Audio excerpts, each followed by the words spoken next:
Hi, and welcome to another charger review.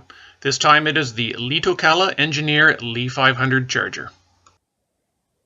I encourage you to check out the video description for this review. In there you'll find a link to a full written review of this charger, which goes into a lot more detail about the specifications than I get into in the video review. Plus there's a link to the charger for where you can buy it and a discount code that is presently available for the charger. Now, as far as what you get in the package, you get the charger, you get two different power adapters. One is for a regular wall outlet, and the other is for an outlet for a car jack. And of course, you get a manual as well. The charger operates off 12-volt power supply, so the wall jack essentially just provides that 12-volt power supply, and the car jack, of course, supplies the 12 volts directly. On the back there, you'll see the jacks for the power input and as well as a USB output, which I'll describe later. It can operate as a USB power bank. Now, the car jack here adapter is actually kind of nice. It contains its own fuse in here, so there's no worry about the charger getting fried if for some reason your fuse in the car doesn't work properly. The wall adapter is just a 2 amp 12 volt power supply.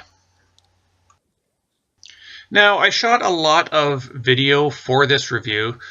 I realize it's going to be too long a review if I include everything. So what I'm going to do is just include in this review the charger basics, and then I'm going to do a series of reviews of using it in practice to analyze the battery capacity of several well-known brands of batteries. And over the next few days, I'll put those up on my site as well. So check back for those. Now, some of the features of this charger is that it will charge or analyze a wide variety of both lithium-ion and nickel metal hydride cells. So it really is an all-in-one charger. It is simple to use. It has some powerful features. It has 4 independent charging and analyzing slots. They're completely independent, and you can charge anywhere from 300 milliamps up to 1,000 milliamps, which is a reasonable charge rate for most cells.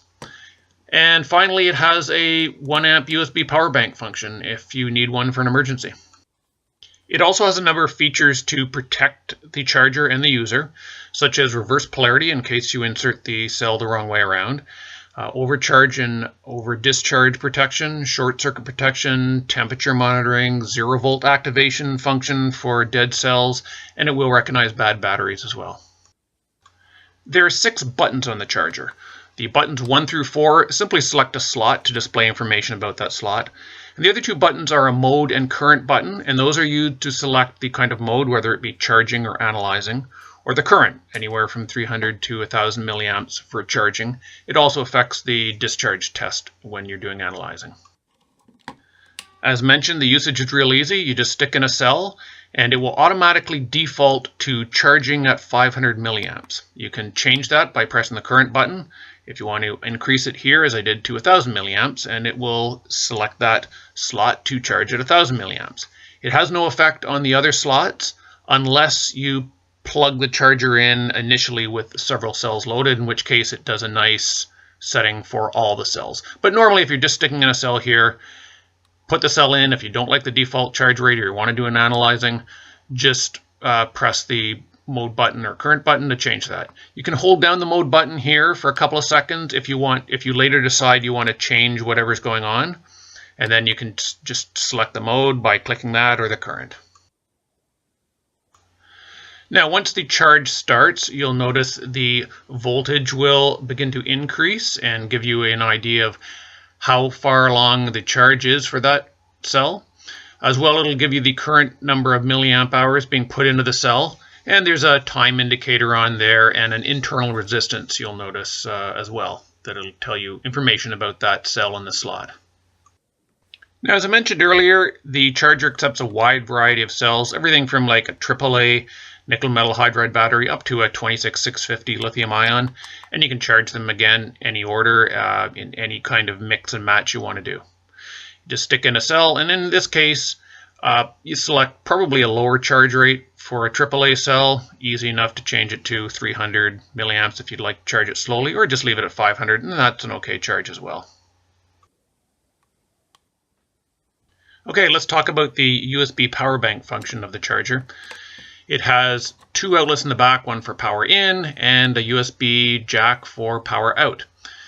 Simple to use as a power bank. Just unplug it from the wall and make sure there's only lithium-ion cells installed in it. It will not work with nickel metal hydride cells. So install a couple of lithium-ion cells and then plug in your USB power cord, connect it up to your phone or whatever it is you're charging, and it'll automatically start charging, indicating with a little USB function on the main display panel.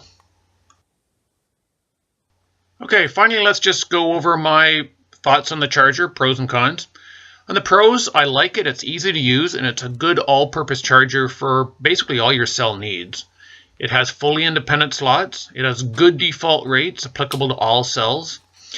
The termination is good. It gets a full charge on 18650, 4.2 volts, and a good charge on nickel metal hydride as well.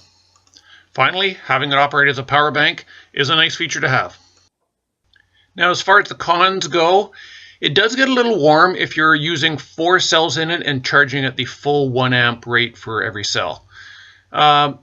I kind of like the default rate on it. The 500 milliamp charge rate I think is ideal. It's not particularly quick, but if you're not in a hurry, it gives a good, nice safe charge for all your cells and doesn't overstress them.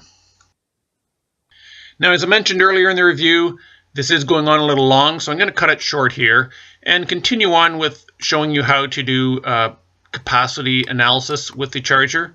And I'll use various lithium-ion cells with that, both old and new, as well as some N-loop nickel metal hydride cells, both old and new. And so stay tuned for that, and I'll try to post those within the next few days. All right, thank you. We'll see you then.